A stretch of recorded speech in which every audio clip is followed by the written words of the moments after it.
Welcome everyone to another powerful episode of Blastland podcast. No limits, just stories. Today we have an extraordinary guest, a visionary entrepreneur who has built an empire spanning aerospace, real estate, sports, media, and beyond. But beyond business success, he is a man of faith, a mentor to many, a giver, and a devoted husband and father of five children. Ladies and gentlemen, please welcome Nathan Crockett. Nathan, welcome to Blastland podcast. Well, thanks so much for having me here. I feel very privileged and I don't feel like I really deserve that introduction, but thank you so much for having me here. Looking forward to the time with you. Same way. Thank you, Nathan. Nathan, we love to kick things off with a fun icebreaker before diving into the big conversation.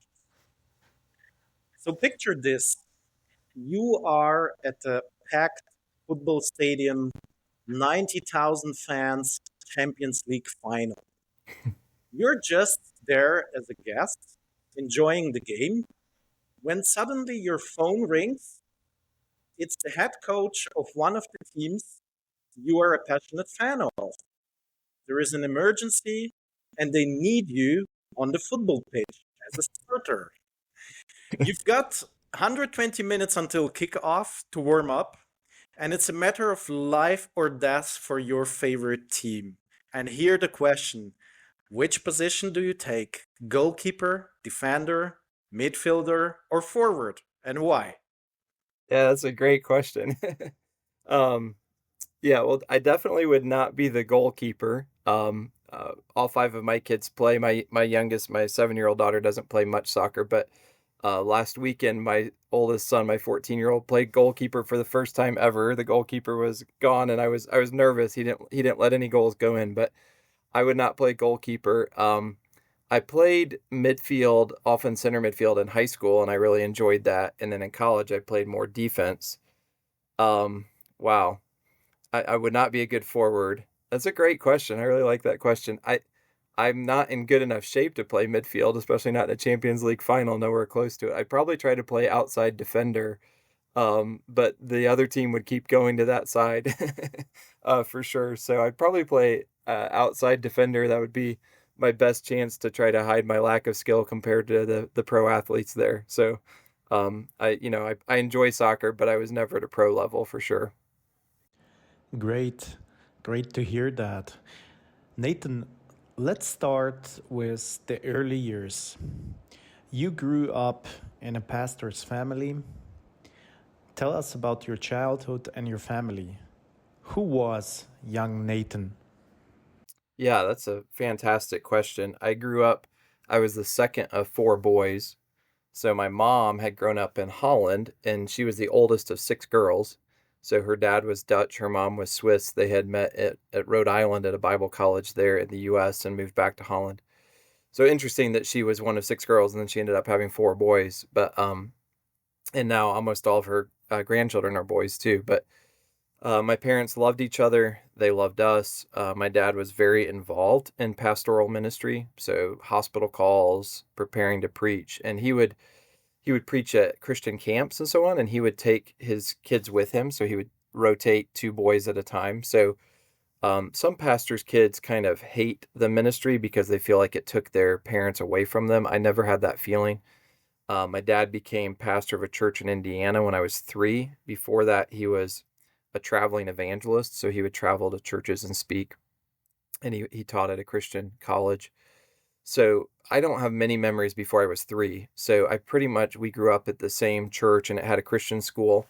So I had a friend group, a Christian school, maybe 400 or so. I had a friend group within that Christian school and was very, very close with my brothers. Not to say we never fought, but we tended to be really good friends.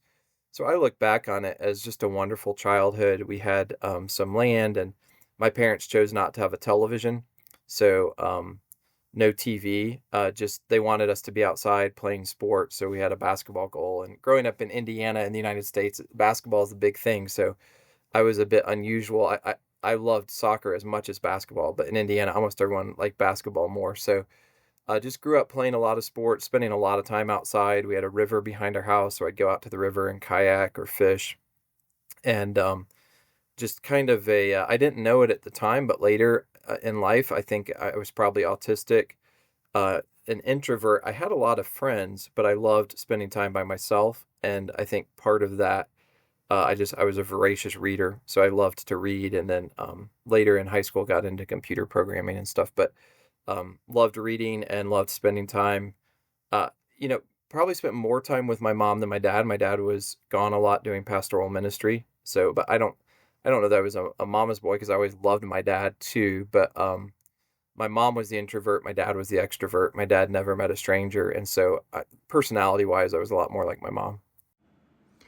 Was there someone in the early years who truly inspired you, Nathan? You mentioned your mother prior. Well, that's a great question. Um, I I was always best friends with my oldest brother, and we still actually work together in some areas. Was like 15 months older than me, and we were really, really close. And then we had some close friends just down the street that would come over all the time and play basketball. And so I had a really good friend group. Um, I know some kids grow up in a Christian school and push back against it, but for me, I loved the fact that we weren't allowed to drink or smoke or do anything like that. So we literally would like on Wednesday nights we had a group of maybe 70 of us that would get together for youth group, and before youth group we would finish like basketball practice or soccer practice depending on the season, and then we would go out like door to door knocking on people's doors and inviting them to come out to our church. And especially teenagers, we would say, hey, instead of going out and drinking today, come out and play basketball in the gym. And to me, that was just normal. Like it was just a normal thing to have good friendships.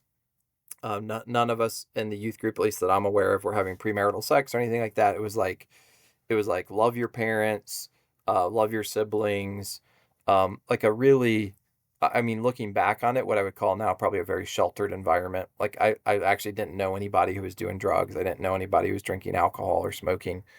Um, and I think there were some even in that Christian school that ended up rebelling and kind of like, oh, we don't, we're not seeing all the newest movies. We're not getting to do drugs or experiment with alcohol or whatever. But for many of us, we really appreciated that. It allowed us to focus on the private school I went to had a very high standard of academic excellence. So we were all trying to get, perfect scores. Not all of us, but several of us on the SAT and ACT, and had the opportunity, several of us, to go to Ivy League schools or whatever.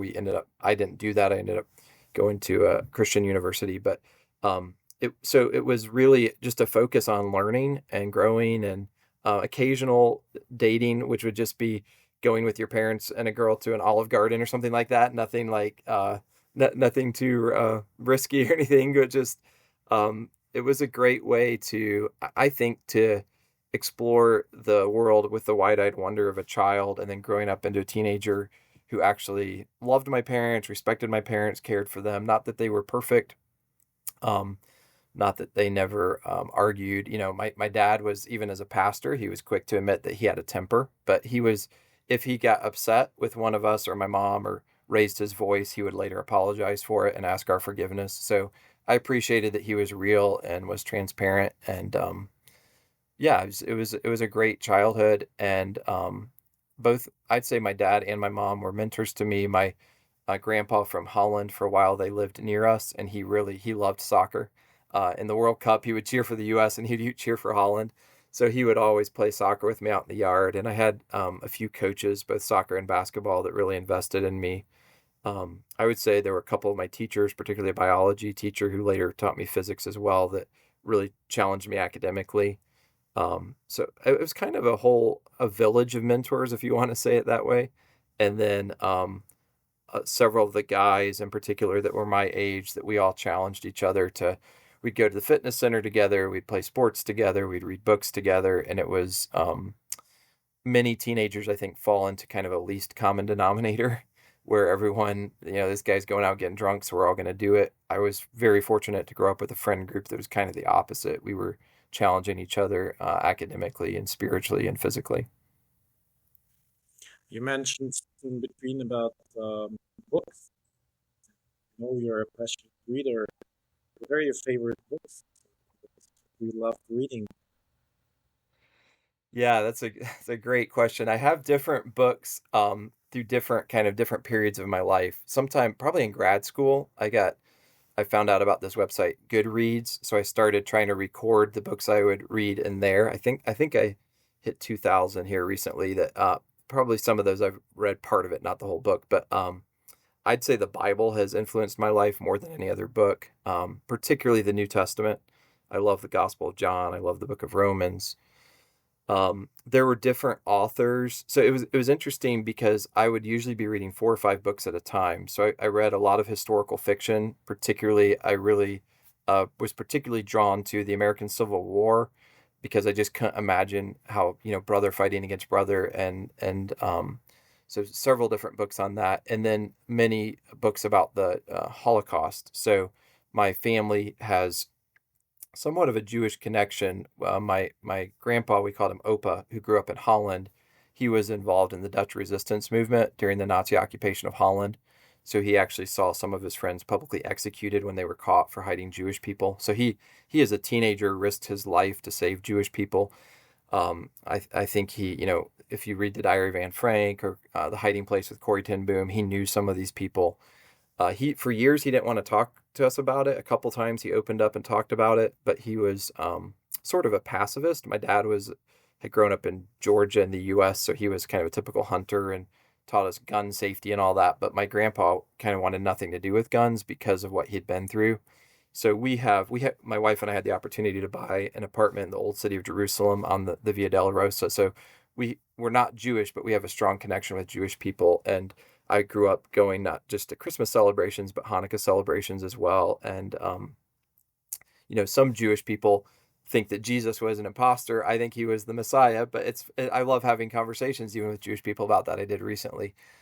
So yeah, I think books about the Holocaust in particular. I just recently finished The Tattooist of Auschwitz, and there's so many different just powerful. But The Nightingale brought me to tears. So historical fiction. But I guess what I started to say, I'd be reading a piece of historical fiction at the same time I'd be reading a book on programming languages because I got into computer programming, so more of that or a physics book or something like that. And then I've loved devotional books, like so kind of about the Bible, like A.W. Tozer, John Piper, people like that biblical principles and how that should influence your life to be more charitable in your giving and so on. And growing up in a pastor's home, my dad never made a big salary, so I never thought I would have the chance to do, to give money away or anything. I just always thought like that our life is about service and helping others and ministering. It's not selfishness. It's about service, which is just getting to know you. It's pretty amazing how that's very much your mentality too, with your YouTube channel, and everything is the human side of things. So, it's very hard for me to name one book. Like recently, The Psychology of Money by Morgan Housel. I love that book because it talks about how to think about money. So in different categories, I have favorite books, but so many authors that influenced my life. And I think particularly as an introvert, I just loved getting a book, running outside. We had a trampoline. We would jump on the trampoline, but a lot of times I'd just sit on the trampoline and read for hours, especially over the weekend. Very interesting. Thank you for sharing it with us. Back to the family, Nathan. A strong, supportive family is the foundation of success in all endeavors. How did your family and does your family today influence your journey, both in business and in private endeavors? Yeah, that's such a great question because sometimes entrepreneurs, I think, especially when you're building a business, maybe your first startup business, you get so focused on that you forget that is not the end. Like business and money, I feel like are a means to an end, but the time you spend, like faith and family, are so much more important. And people that lose their family to try to build a fortune, it's just it's never worth it. So for my wife and I met her. She was actually very musical. I'm not musical at all. I can't carry a tune in a bucket. She did an undergrad in piano performance and is quite the musician and did a double master's degree. And so I really got to know her better in grad school. So when we got married, her dad was a pastor as well. So we both came from pastors' homes, and she was the extrovert, never met a stranger, tons and tons of friends. I had quite a few friends. It's not like I'm shy, but I was more introverted, loved to read. And we really, complemented each other very well. And from as early as I could remember, I wanted to have kids. Like I was kind of weird, probably in seventh or eighth grade. I felt like I couldn't wait to be a dad. Like I had the desire to be a dad before I had the desire to be a husband, because I just always, I'd have little pets and I would kind of dote on them. And so um, we weren't able to have kids right away. And so I remember my wife even saying, we need to go to the shelter and adopt a puppy for you to love on, because you have to father something, right? So um, and then when we did get pregnant, I mean, we were so excited. We'd probably been married, I guess, 5 years at the time. And I came home, and I always looked forward to coming home, but it was like she had like a special meal, and it was candlelit and like classical music playing. And I was afraid I'd forgotten our anniversary or something. I was like trying to figure out what's going on here. And after the meal, she gave me a special pen and a note, and it said, "Congratulations, you're a dad, I'm pregnant." And I remember that being one of the proudest moments of my life. And I was actually, about 7 weeks after that. So she was 8 weeks pregnant, 8 or 8.5. And I just finished giving a lecture on the sovereignty of God, that God never makes mistakes. Then I went to our ultrasound, and our baby had a beautiful little body, but no heartbeat. Our first child died in my wife's womb. It's called a missed miscarriage. We didn't think we had any history of that. We just were not anticipating that at all. They had to do a special surgery to remove the dead infant from my wife's womb, and it was crushing for her, for me. She wondered, did she exercise too much? Did she exercise too little? Did she eat the right things? A lot of guilt. And she had tried to do everything perfectly. So when we got pregnant the second time, we had a lot of people praying for us, a lot of my students, a lot of friends. But now we were really nervous, and every time we went for the ultrasound, we were nervous. And about 9 weeks, when we were supposed to hear the heartbeat again, there was no heartbeat. And I think both those kids went straight to heaven, those little baby infants. And then we did some testing, and they diagnosed my wife with something they said would likely cause chronic miscarriage because of the shape of her uterus. So they said, you finally got where you can conceive, but you maybe never will carry a baby full term. So we were looking into adoption. We have many, many friends who've adopted babies from all over the world. So we were looking into adoption. We got pregnant a third time, and we were just praying, Lord, if it be your will, let us have this child, because the Lord was blessing us financially. So we had the room already. We were living on 16 acres, land that went down to the river. And about 10 weeks in, I was actually preparing to preach a sermon in Georgia, like 2 hours away. And that night, it was probably 9 p.m., 10 p.m. at night. And I'm in there working on the sermon, like in the kitchen. And I hear my wife crying in our bedroom, which was very unusual. So I go running in there, "What's wrong?" And she said, "I think I'm miscarrying again." And so we wept together. I held her, and through the night, I called the pastor right away of that church. I said, "I can't come tomorrow and preach for you. I hate to cancel last minute, but I have to be with my wife while she miscarries." And we did not actually miscarry that child. Early that Sunday morning, we went in and we saw my wife's doctor, and got a special appointment. And she said, "I know your history. I know you miscarried the first two, or there were missed miscarriages." But she said, "Honestly, it looks 50-50. Like 50% chance you miscarry this, 50% chance you have a healthy birth. It's in the Lord's hands." And, that was 10 weeks. So about 7 months later, we had a healthy baby. We named him Shepherd, after the 23rd Psalm, that the Lord is our shepherd.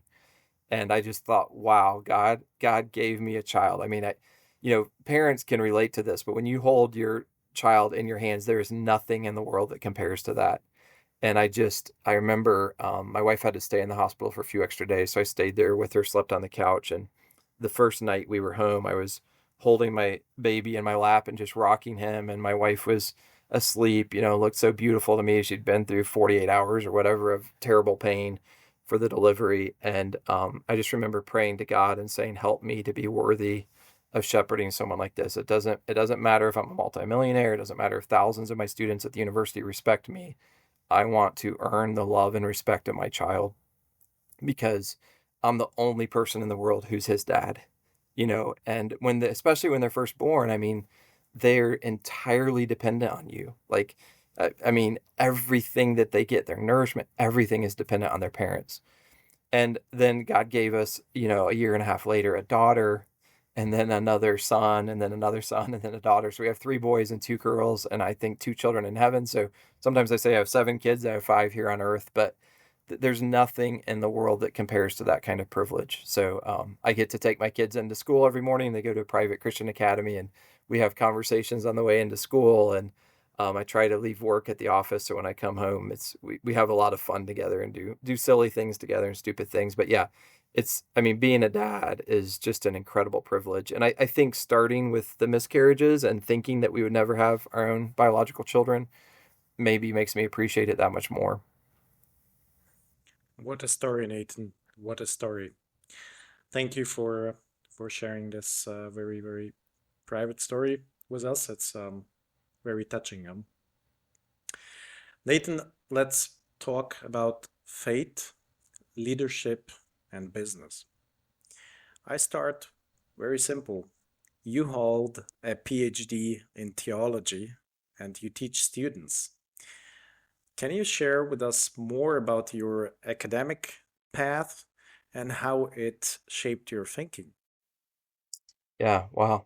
Great questions. I apologize. I'm talking so much. I should be asking you more questions because I want to, I was glad we got to talk the other day to find out a little bit more about you. But yeah, it certainly has. I really felt like that the Lord was probably calling me to be a pastor early on, in some kind of ministry.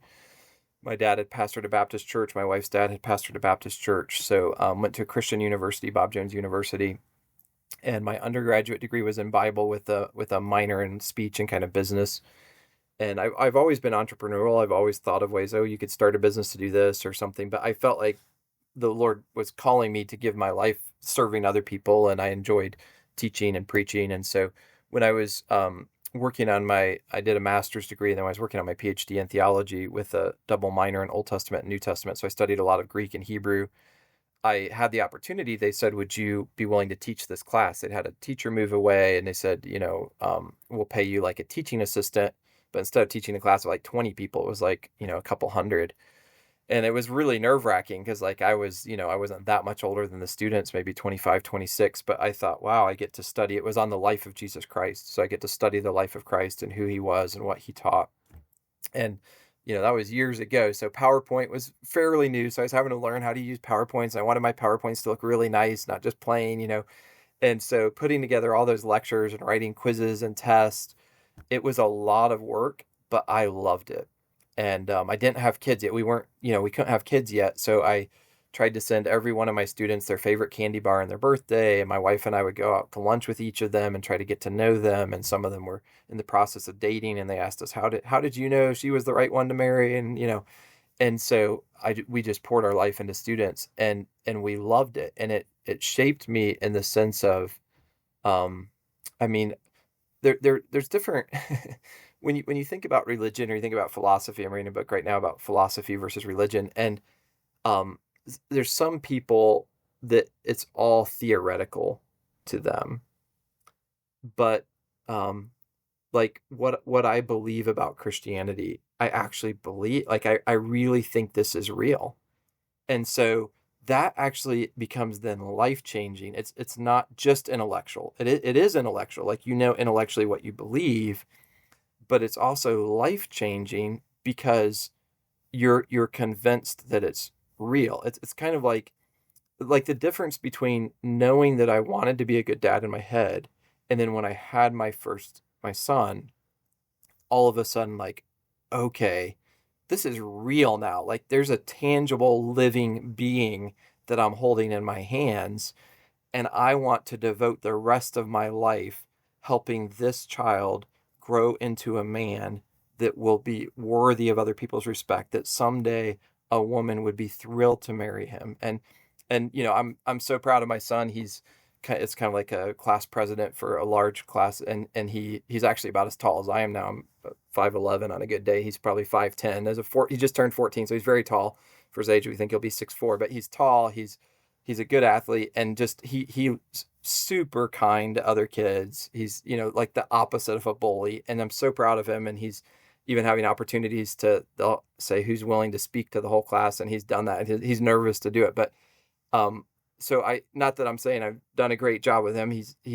I'm certainly not the perfect dad, and all my kids have things they're working on and struggling with. But when that becomes tangible and you realize I get to spend the rest of my life, however much time I have left, trying to help these 5 children make an impact on the world. Like I want to pour into them so they can pour into others. So for me, the PhD in theology, it was really academic. I wrote a 500-page dissertation. There were parts of it, especially the language studies. I even studied some German just to read like Martin Luther and so on. I didn't love studying German. I wish my mom had taught me Dutch growing up. She was a fluent Dutch speaker, but I only really learned English. I think that how did it impact my life? Like it's hard for me to separate my faith from my life. It's I with being familiar with European football or soccer, you see this sometimes someone with their club, they're like, my club is my life. Like I can't imagine my life without Liverpool or, for me, that like my faith, like I can't imagine life without my faith. And the opportunity to then teach, even while I started a bunch of businesses and so on, initially the businesses were on the side and now I more kind of teach on the side. It's hard for me to, I love it. Like it's not a job for me. It's like, I do it because I love doing it. I love teaching others something that I've learned, and I love seeing the light come on for different students. Talking about faith, it plays a deep role in your life, in mine too.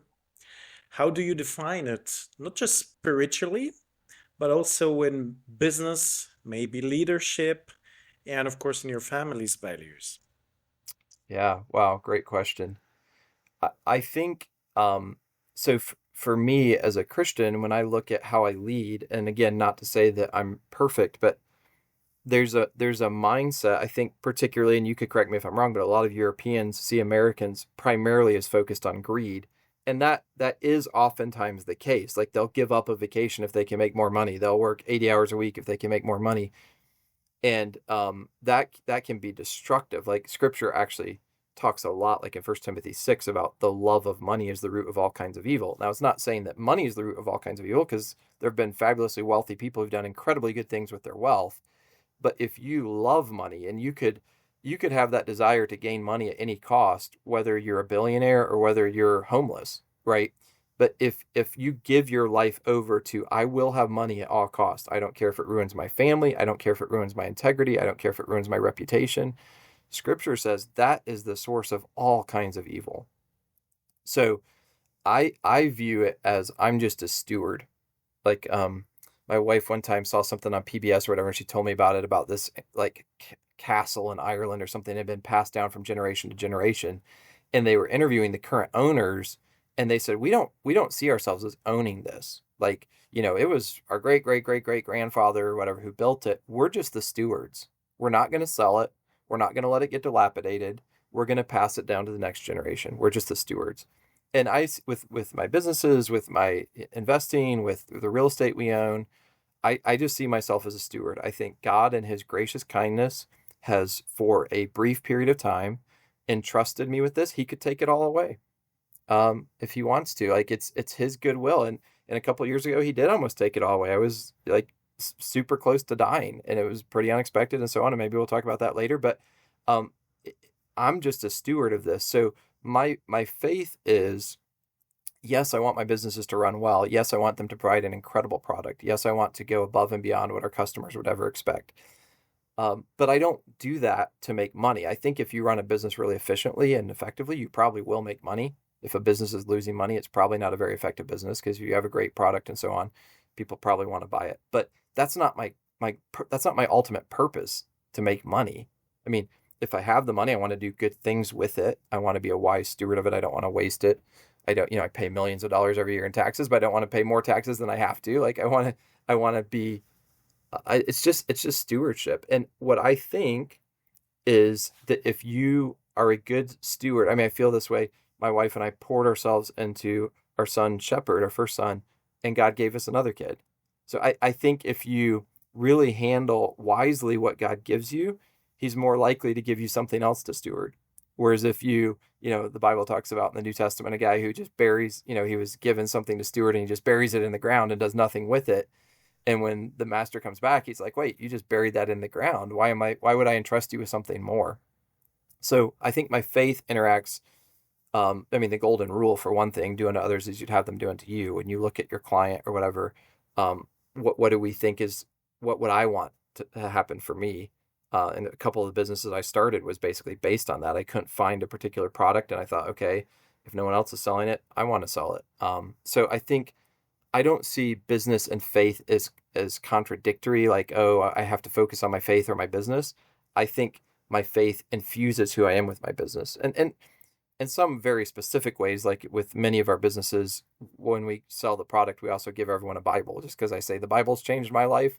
You don't have to read it. You maybe aren't a Christian. You could be a Muslim or whatever. You could be an atheist. That's okay. Here's the Bible. You don't have to take it, but if you want it, it's changed my life. So little things like that, my faith impacts my business. But and then we try to have, and we haven't always been consistent with this, but we try to have a family. We call it a family meeting, where we'll maybe talk about a Bible verse. We'll all pray together. We'll talk to the kids about, hey, what's going on in your life? What can we pray for you about? Do you have a big soccer game coming up? Do you have a big science test? And again, we're more consistent with that over Christmas break and summer break. We're very consistent, or a lot more consistent. It gets busy during the school year, but like all of my kids, we'll talk about a soccer game they just played, and then we'll talk about God. Like it just all weaves together. It's our, faith and family is all part of it. Just like with the businesses, I'm going to ask my employees, how's your family doing? And if I find out it's their kid's birthday, a couple of my businesses, we try to send out gift cards to the kids on their birthday or something, or, a Chick-fil-A gift card or something like that. So it all weaves together, and I don't really see where one starts and the other ends. It's part of who I am. Leighton, you mentioned something. I think there was a time in your life where you almost died. And life, it's not always about victories and successes. It's always sometimes about resilience and hardship.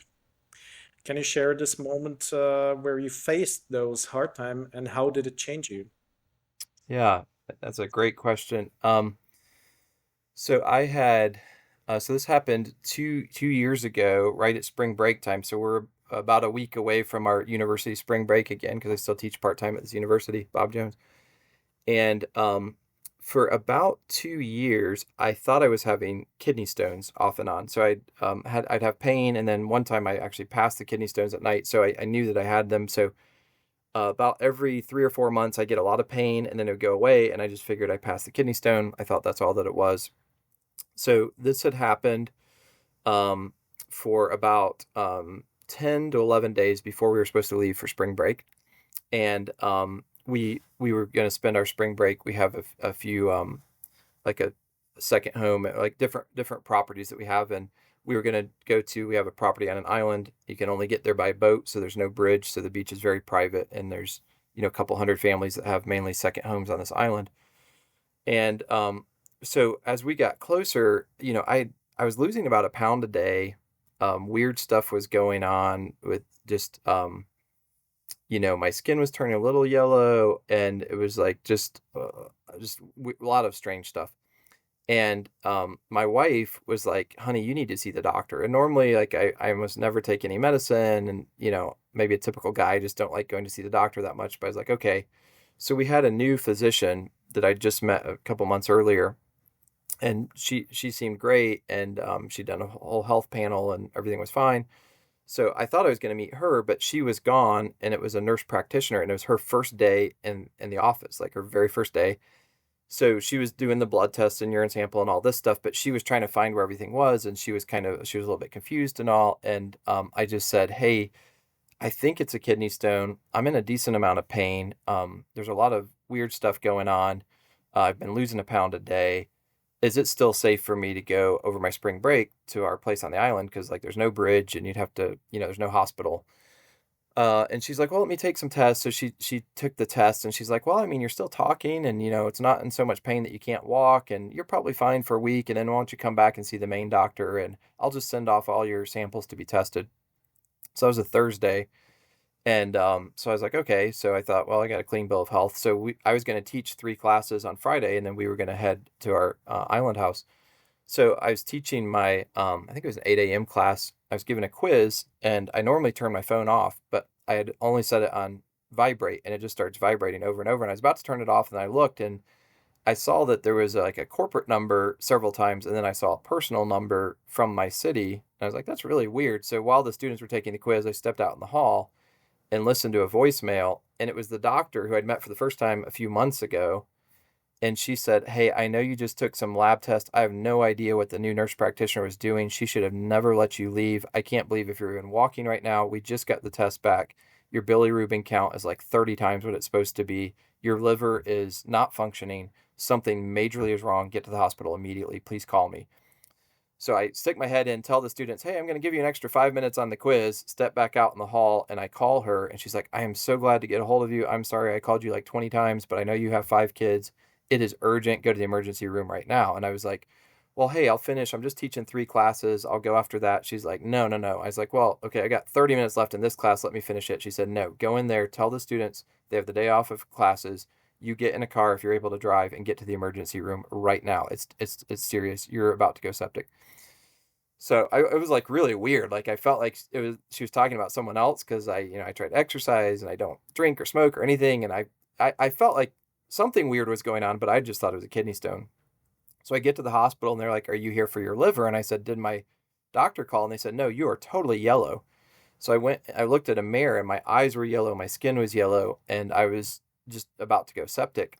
And so it was, won't waste your time with this story, but spent the next week in the hospital. They did 2 major surgeries to unclog my bile duct and then to remove my gallbladder, because my gallbladder had been producing hundreds of gallstones that had blocked up my bile duct. My liver wasn't functioning. And while I was there in the hospital, God had really blessed our businesses. I'd become an ultra high net worth individual without really trying to. But I'm sitting there and all my kids, they're gathered on my bed and, "Dad, are you going to live?" I'm like, "I don't know. My life is in the Lord's hands," and they're crying and we're all singing songs together and holding hands. And I'm trying to think through the will and everything and make sure, and what's my wife going to do with, 600 or 700 employees and tens of millions of dollars of assets. And then I thought, well, maybe the Lord will spare my life. It's up to him. I mean, when you go into a surgery, you're just not always sure. But when the Lord allowed me to come out of that, and both surgeries were very successful and the surgeons were thrilled, I thought, so I was 42 at the time, I'm 44 now, but I thought, well, if God gives me 80 years, which is a typical lifespan, I'm halfway through. And I've spent the first half starting businesses, buying a lot of real estate, and kind of building I don't want to call it a financial empire. I'm not a billionaire, but a significant amount of wealth for my family and others. And we try to live like a very normal family. We're not out buying. I never buy a brand new car. I always buy used vehicles, and I don't want to buy a Lamborghini or something like that. So, but I thought, maybe I should spend the next 40 just trying to give back. Like I was already on different boards of nonprofits and stuff, but I'll get other people I already had other people running the businesses, but I'll get a managerial team to oversee the CEOs running all the businesses. I want to just fully focus on my wife, my family, my kids. And then that's when I started posting on social media, just trying to help others. And now I get to talk every day pretty much, to people from Nigeria and Pakistan and India, and just try to help them, and sometimes financially, but oftentimes just give them business ideas for whatever situation they're in. So I'm very focused, not so much now on growing my businesses as much as just trying to give back with everything the Lord's given me. Again, I'm just a steward, and whatever he puts in my hands, I want to hold it really loosely, and I want to be willing to give it back. And I hope that would have happened even if I hadn't had a near-death experience. But I realized, had I not gotten into the doctor on one day's notice, which normally never happens, had my wife not pushed me to go to the doctor, I would have gone thinking I had a kidney stone. I would have gone to this island with no hospital, no bridge. And by the time I'd gone septic and they could have gotten a helicopter in there, it probably would have been too late. So yeah, I feel like I was kind of one phone call away from eternity. So that's a wake-up call for sure. But it was one of the best things that ever happened to me. That's a crazy story, Nathan. A really crazy story. You could have died. Yeah. It's a really, really crazy story. I saved the voicemail from the doctor every now and then. I go back and listen to it. That was almost exactly 2 years ago, and I saved that to go back and listen to her. She's saying, "Please call me right away. It's urgent." Yeah. So glad I listened to that voicemail. Do you still often listen to that voicemail, or Yeah, sometimes from time to time? from time to time. Yeah, probably a couple times a year. I probably should listen to it like once every week just as a reminder. But yeah, from time to time, I just listened to it probably 10 days ago or so. I saw it on there. I was like, I should listen to that again just as a reminder, because it's so easy. The the Lord spares you, or you were almost in a car accident or whatever, and you think, oh wow, and then it's easy just to go back to normal, just to go back to default and forget about the changes you were planning to make towards your family or whatever. Exactly. Nathan, you run so many businesses together with your family. Maybe one topic that's also very interesting to me, but also to the younger generation, which we're going to talk a bit later about balancing priorities, especially, of course, family, but in the business. How do you personally approach priorities and prioritization in having so many things running in parallel, so many people working with you? How do you do that? Yeah, it's a great question. I feel like I don't do it very well, particularly like when I was starting my first couple businesses. You kind of Dave Ramsey says, live like no one else so that you can live like no one else. Like you're gonna have to put in crazy hours and so on. And there were times that it was just probably 100-hour weeks, working on this. And I look back at that, and part of me really regrets that because and I was trying to always make it to my kids' games and tuck them in at night and all that, but I feel like I spend more time with them now than I did when they were really young. And my wife was staying at home and spending a lot of time with the kids, but I have not been great about prioritization. My wife's much better about it than me. She journals a lot and she sets like, here's the 3 things I'm going to do today. My calendar probably controls that a little too much. So I turn down most everything, probably 95% of what I get asked, I turn down. But then there are times like, I don't know, just the communication we had. And then I watched some of what you've done with Blastland, and we said, hey, do you want to be on a podcast? I just felt like I'm supposed to do this one. I don't know. I don't really know why. It was just like, yeah, I want to do that. So get it on the calendar. And so then because it's on the calendar, I end up doing it. So usually my calendar controls me from like maybe 6 a.m. to about 5 p.m. I try to never accept anything after 5 p.m. because I pick up the kids. Sometimes we eat meals at home. A lot of times I take them out to eat. And to me, the evening is helping my younger kids with their homework, taking older kids to practices, stuff like that, and just really trying to be engaged. I try to, like when I'm at the practice, I'm watching so I can talk to my kids about what they can do differently as opposed to just being on my phone the whole time. So I think prioritization early on, if someone's starting a business, there are other things that are hard to be, like it's hard to be super involved at your church and with your family and really get a new business off the ground. I mean, it's possible, but you're gonna like I try to prioritize sleep nowadays. I try not to be up after midnight or whatever, but there were times in my, late 20s, early 30s that I was getting 3 or 4 hours of sleep a night. And I felt like it took that to get the business going because I bootstrapped all my business. I didn't bring in a lot of money. So all the money I made, I put back in the business. So especially that first or second one, until you get your first million or 5 million or 10 million, it's very hard. It's really, really hard because I didn't want to go out to venture capitalist or whatever, get other people's money invested. I felt like that'd be too much pressure. So it looks easier looking back on it because my life now, I can just turn things down, or I can say, hey, I'm going to delegate this for this person to run the business. And maybe they won't do it quite the same way I would, but that's okay. If they get it 70% the same as I would, I'm good with that because I don't have that monkey on my back.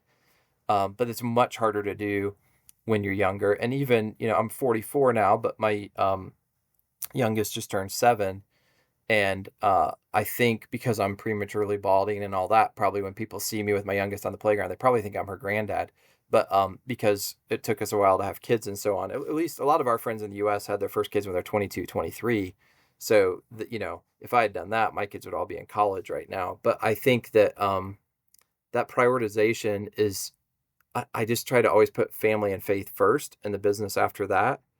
But that sounds really easy. It's not actually easy to do that on a normal basis.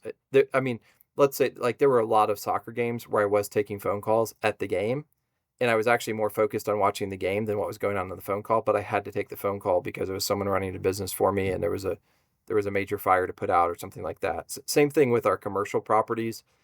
I feel like our residential properties, the property managers can pretty much handle everything, but the commercial properties, if there's a big roof repair on a several 100,000 square foot building or whatever, I usually end up making some kind of decision on that. Like the property manager handles a lot of stuff, but if it's if it's a pretty big ticket item, I end up getting a little bit involved, which I would rather not be involved kind of at all in my businesses, just kind of see myself as an investor. Like I love the Warren Buffett model where he hires really good people to run it. And then he's pretty hands off. He's just giving some advice.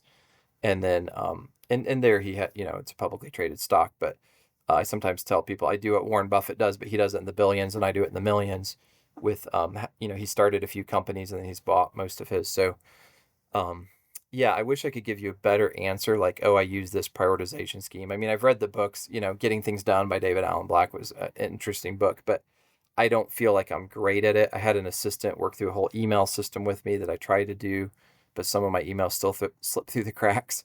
So if I knew the exact answer to that question, I would share it for sure. I think I fail more than I succeed at prioritization. Other than I try to put faith and family first. Like to me, that's a non-negotiable. And I try to leave work at the office.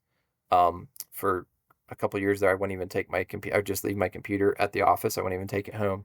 Sometimes now I take it home because we try to get our kids to bed pretty early. Our kids, they kind of push back on that a little bit. Like our younger kids, we want in bed at 7:30 and the older kids at 8:30. And they're like, all of our friends are going to bed at midnight or 11. But we're like, no, the science says this is better for you. You're going to be healthier and better brain health if you go to bed at a good time. So, yeah, I need to do better with prioritization is probably the short answer.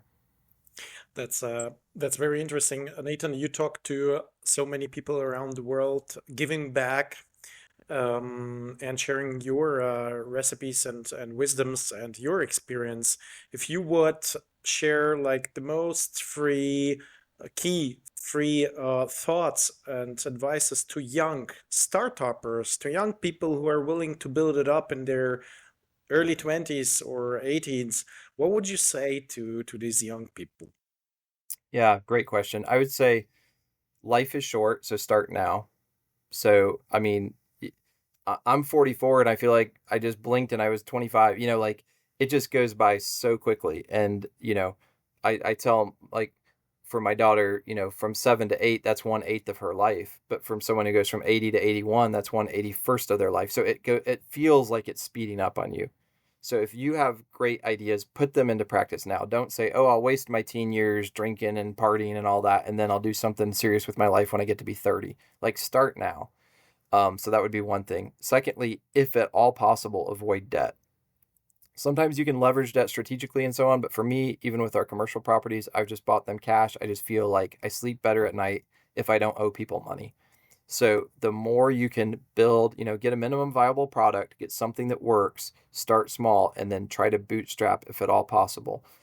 Some people, their parents will loan them some money or whatever, but you don't want to risk a family relationship over that if possible. So sometimes that works out really well, but start small, avoid debt. And then this is going to sound like contradictory advice, but work your head off, but stay balanced. So in other words, I mean, when you're first starting a business, it is going to take hard work. Like you cannot have a lazy bone in your body. Like you're going to have to go above and beyond the customer's expectations. You're going to have to be strategic. There are going to be times you're like, why am I working this hard? I could work for somebody else and I could work this hard to make a lot of money, and I'm working this hard and I'm making almost nothing. But you have to look at the future of where you can be.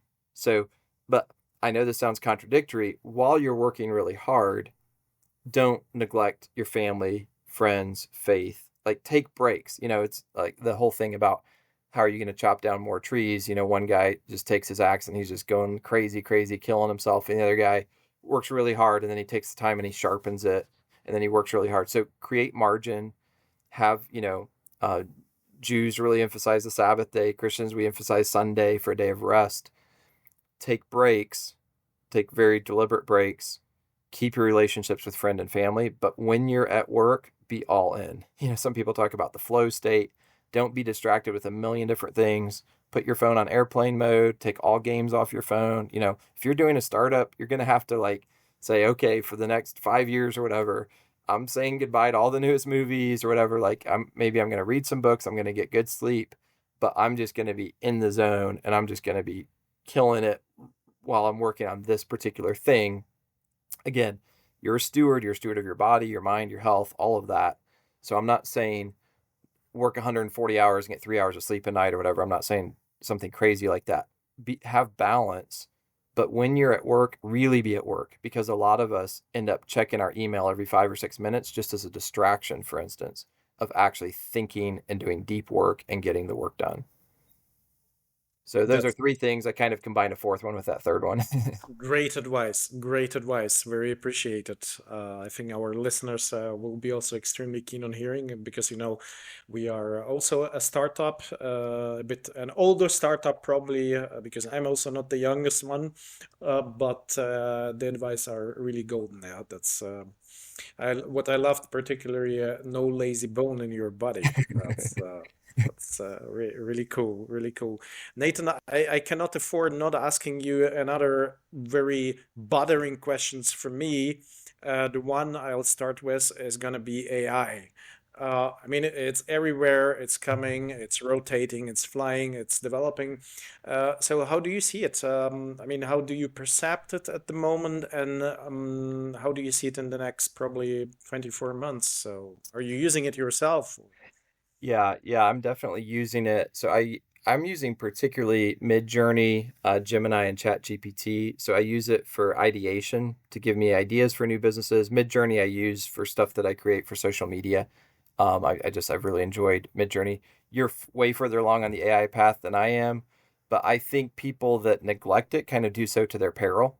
Even at the university I'm at, some of like the older faculty be like, AI, it can never write as well as a human, and da da da da da. Or they'll take a visual where someone has three arms or whatever, and they'll make fun of it, like, oh, AI will never be as good as a real artist. But the reality is, it's incredible how much it's changed. I mean, I was using, I think, Jasper AI before ChatGPT really became available. And just in the few years I've been using LLMs, they have improved so much. And Midjourney, and then I've been looking at some of the stuff you're doing visually with videos. I'm looking into runway and stuff just because it looks fun, and it's incredible. So yeah, now AI agents, I've been listening to a lot of interviews and podcasts about AI agents and how to use them. And I feel kind of torn because, I love the employees that we have. I don't know all of them as well as I used to, but I'm glad that we get to help them provide for their families. So it's kind of hard if you think from a business standpoint, it might make a lot of sense to replace certain people with automations or delegation or even offshoring things. It's so much more reasonable to hire someone from the Philippines or something than here in the US. So I'm kind of struggling through that myself. Should I make decisions that are really good financially, but hurt people individually, So I think there's a lot of ethical issues that need to be dealt with and so on. But I think if you stick your head in the sand and pretend like AI isn't going to change our world, it seems like it already is changing it. Like it's incredible. I mean, I remember telling my wife a couple years ago or something she needs to use Chat GPT, and now she's using it every day just to give her ideas of mission and goals, and she has all these great prompts that she uses. So yeah, it's incredible. Like sometimes it's like if you're having a conversation with Chat GPT or Claude or whatever, it's hard to believe there's not a person on the other end. It's like I know how this works in my head, but man, it's incredible how helpful it is for um, almost counseling. It's crazy. So I'm curious, what are your thoughts on AI? Well, Nathan, I believe, and my personal observations are the following. Well, the first observation is that AI has literally exploded in a geometrical progression in the past 9 to 11 months from today. And that's how it is. The second, a bit contradictory observation, but this is true, at least what I see, that AI has finally brought people together. People are coming to meet one another from various industries, from sectors. A stomatologist would start talking to a professor in mathematics, vice versa. People meet, people talk, people exchange ideas. And what I see is that AI already now started creating new roles, new jobs. Look at even at LinkedIn at all the job postings. it was not the case in September. Now every second company has at least two spare positions like data AI CTO or whatever you call it, chief AI officer, and also employees. So what I believe and what we believe also at Blastland is that AI staying a human-centric mechanism is an enabler for new roles, for new jobs, for new work, new ideas, and growing the world to become a better one. So this is our personal impression. And of course, everything depends on the people behind. So if you apply AI, let's say, to substitute probably a bookkeeper or 4 bookkeepers you have in the company, but at the same time, you offer these people to get to know the software and to do something else for your company, knowing already a bit of AI and the skills. So actually, it should not be eliminating jobs. It should be creating new jobs and new potential and development. This is our philosophy, our vision of what we see. That's great. I hope that would be wonderful if it does work out that way, where it just creates additional jobs and you still need just as many human workers as before, but they're working with AI to just be far more efficient. Exactly. Nathan, one question, I cannot let this conversation end without talking about your passion and love for football. We started with this icebreaker. You're not just a fan, you actually acquired a football club. Tell us about the journey. What drove you to invest into a football club, into sports, and what's your vision, by the way, for the football club? Yeah, great question.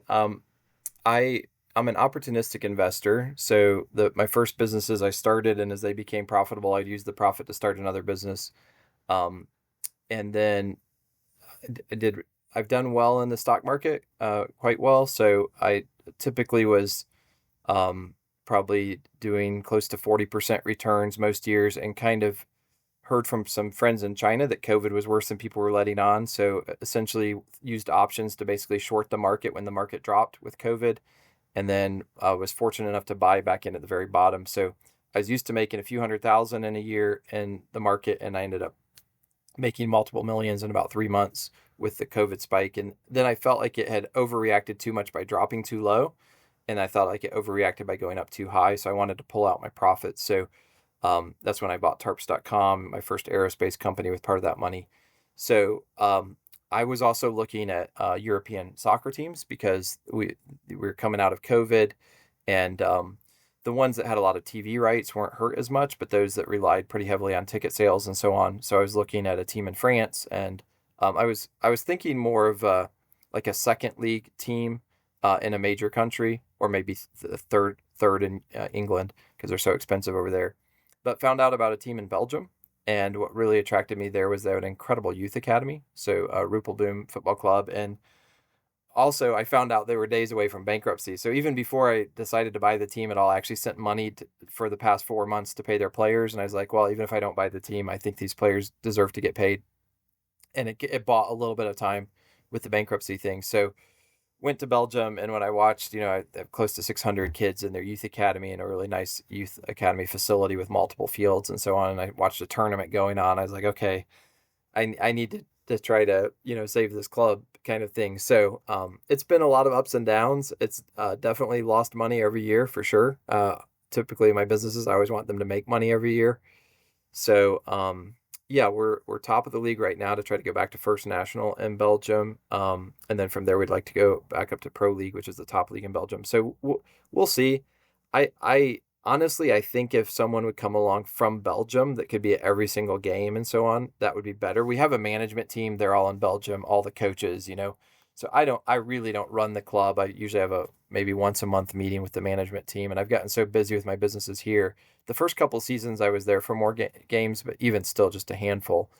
And now I'm just not seeing hardly any of the games. So I do think it's better for clubs to be run by locals. Honestly, they didn't have any locals at the time who had the money to bail the club out, but I'd like to do some kind of handoff probably at some point in the future to local people and from Belgium. I mean, I've gained an appreciation for Belgium and their culture, and anytime I go, the people there are incredibly friendly. I thought, well, they'll be friendly if we're winning games. If we lose games, they'll be unfriendly. But even when we've lost games, they've still been super kind and gracious. And it's so close to Brussels. It's a great spot for visiting other places in Europe. So I've really enjoyed it. I invested pretty significantly in an Italian team as well, with the option to buy that team, which I probably won't do that because of extenuating circumstances. But yeah, I think it's fun. I enjoy watching football.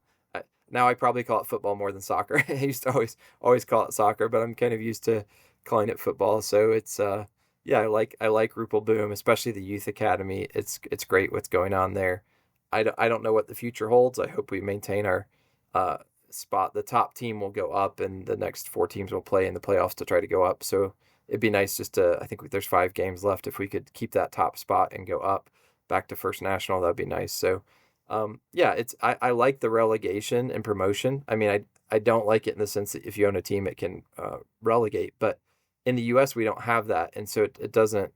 It's not quite as competitive somehow because a team can do horrible and there's no impact. But I like the European system that if you do horrible, you drop down to the lower league, and if you do really well, you go up to an upper league. That makes a lot of sense to me. So it's been financially frustrating, and nothing against the local team. It's just I think football clubs cost a lot of money, and but there's been rewarding parts to it too, especially when I watch the tournaments with the youth academy or whatever. It's very rewarding.